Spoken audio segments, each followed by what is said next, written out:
Did you know एक ऐसा market भी है जो आपके फ्यूचर होम लोन ईएमआई को इफेक्ट कर सकता है और ज़्यादा लोग उसके बारे में जानते भी नहीं। It's called the bond market. अब आप सोच रहे होंगे बॉन्ड होता क्या है।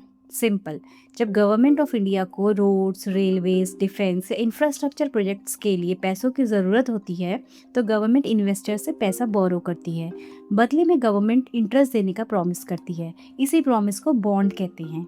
और जो रिटर्न या इंटरेस्ट इन्वेस्टर्स को बॉन्ड पर मिलता है उसे ही बॉन्ड यील्ड कहा जाता है।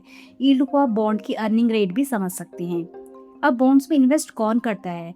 Mostly banks, insurance companies, mutual funds, pension funds और फॉरेन इन्वेस्टर्स। यानी जो बड़े इंस्टीट्यूशंस इकोनॉमी में पैसा चलाते हैं वही लोग गवर्नमेंट बॉन्ड्स भी खरीदते हैं। अब आप बोलोगे उनकी इन्वेस्टमेंट से हमें क्या फ़र्क पड़ता है? बहुत फ़र्क पड़ता है, क्योंकि यही बैंक्स और इंस्टीट्यूशंस बिजनेसेस और होम बायर्स को लोन्स भी देते हैं। अगर उन्हें गवर्नमेंट बॉन्ड्स में हायर रिटर्न्स मिलने लगते हैं तो वो लोन्स देते वक्त भी हायर रिटर्न्स एक्सपेक्ट करते हैं और फिर इम्पैक्ट हम तक पहुंचता है। होम लोन्स एक्सपेंसिव हो सकते हैं, ईएमआईज बढ़ सकती है, बिजनेसेस के लिए बोरिंग कॉस्ट इंक्रीज हो सकती है और अल्टीमेटली उसका इफेक्ट पूरी इकोनॉमी पर दिखने लगता है। अभी रिसेंट न्यूज़ में आपने सुना होगा कि इंडियन बॉन्ड यील्ड्स राइज कर रही हैं। इसके पीछे कुछ इंपॉर्टेंट रीजंस हैं।